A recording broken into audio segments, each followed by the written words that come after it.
But here's a view of what we are tracking here in the Weather Center. Yes, it's back to reality today compared to yesterday. We saw the highs yesterday into the 60s. Today, seasonable with high temperatures into the 40s. The wind is sticking around, but at least we are seeing the sunshine returning today. So all that wet weather we saw yesterday, that is out of here, and a mild pattern setting up that in the 7-day forecast. I'll have a view of that in just a couple minutes. First, we'll talk about those highs yesterday. We saw those highs stretch into the 60s from north to south. However, it took a little bit of time for areas along and north of the pike to see those 60s. It was likely around dinner time or even after sunset that we finally start those 60s climb towards the Route 2 corridor as well as southernmost parts of New Hampshire.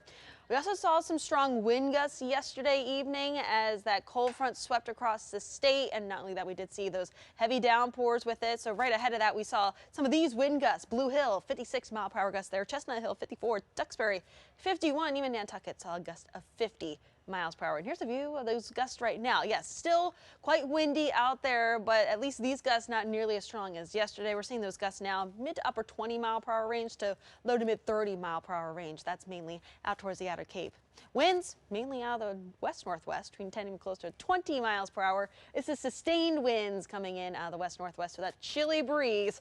And we see those current temperatures upper 30s to low to mid 40s. When you factor in the winds, it actually feels a little bit colder than that, feeling like it's into the 30s for many locations as you step out the door on your Sunday morning. This is via visible satellite, so it's taking pictures of the clouds.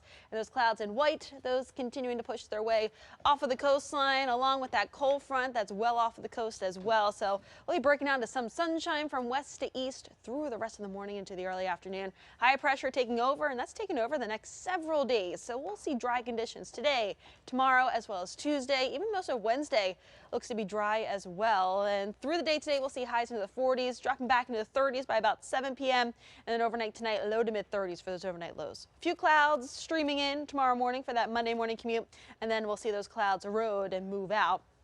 This cold front off towards our north, it's a weak one, slides through. That'll be ushering in a bit of a cool down, or at least a drop in those temperatures from Monday to Tuesday and Wednesday. So Monday we're tracking the highs in the 50s, Tuesday and Wednesday upper 40s, so not a big drop in those temperatures. High pressure is still with us through at least Wednesday. We have these showers back out towards our west. A few of those could clip our area, but it looks like the bulk of the region still remaining dry through Wednesday as well as Thursday too. Here's a view of the next several days. Mid 40s today, bumping up into the low 50s as we get towards Monday. Upper 40s on Tuesday, and then we're tracking a bit of a warm up as we look ahead towards Thursday. Look at those high temperatures. Upper 50s on Thursday under mainly cloudy skies. That's because of that system that does pass by off towards our north. As I mentioned before, count with that chance for a spot shower to pass through, but it looks like most of our area does remain dry. Partly cloudy Friday, highs mid 50s, and then we drop back into the mid 40s next Saturday with some scattered showers.